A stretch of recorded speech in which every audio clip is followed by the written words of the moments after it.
Hello বন্ধুরা, welcome back to channel. কেমন আছো তোমরা সবাই? আশা করি সবাই ভালো আছো, আমরা বেশ ভালোই। চলে এলাম নতুন একটা শর্ট ভিডিও নিয়ে।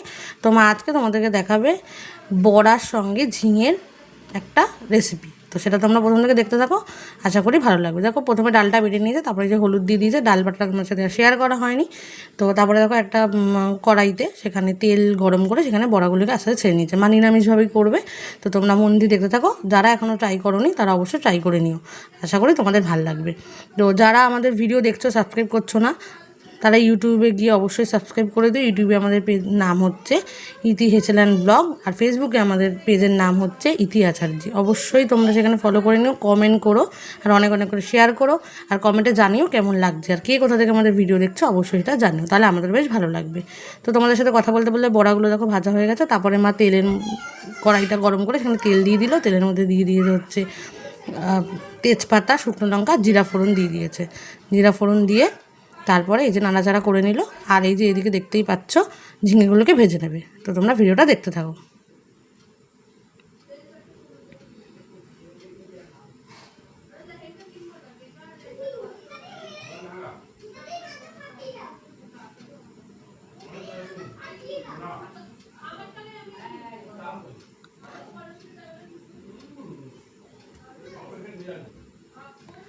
তো দেখতেই পেলে সেখানে ঝিঙেটা দিয়ে দিয়েছে। ঝিঙেটা দেওয়ার পরে সেখানে হলুদ আর লবণ দিয়ে ভালো করে নাড়াচাড়া করে নিল।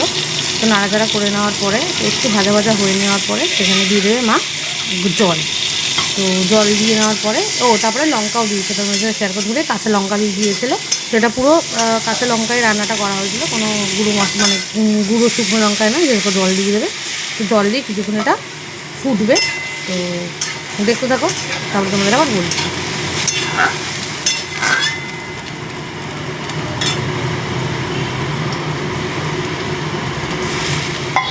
দেখতেই পেলে মা এখানে জলটা দিয়ে নিল। তো একটু ফুটলো।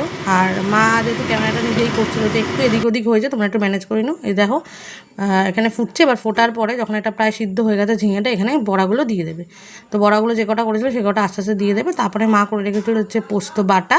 তো পোস্ত বাটা সেখানে দিয়ে নেবে। তো দিয়ে নিয়ে ভালো করে নাড়াচাড়া করে নেবে। নাড়াচাড়া করে যারা ঝোল ঝোল খেতে পছন্দ করে ঝোল করো। আর আমাদের যেহেতু বড়াটা টেনে নিয়েছে আমাদের যে জলটা, তো ওই কারণে মাখা মাখা হয়ে গেছে। তো পরে মা এটা পরে ঠিক করে নিয়েছে। তোমরা যদি প্রথমেই তাহলে এটা খেয়াল করে নিও।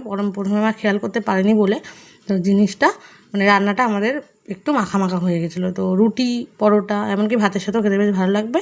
যারা ভাবছো ট্রাই করবে অবশ্যই সঙ্গে সঙ্গে ট্রাই করে নিও, তোমাদের কিন্তু ভালো লাগবে। এটা নিরামিষভাবেই করা হয়েছে। তো চলো, আজকের মতো ভিডিওটা এখানেই রাখছি। দেখা হবে নতুন একটা ভিডিওতে। আজকের মতো এখানে টাটা।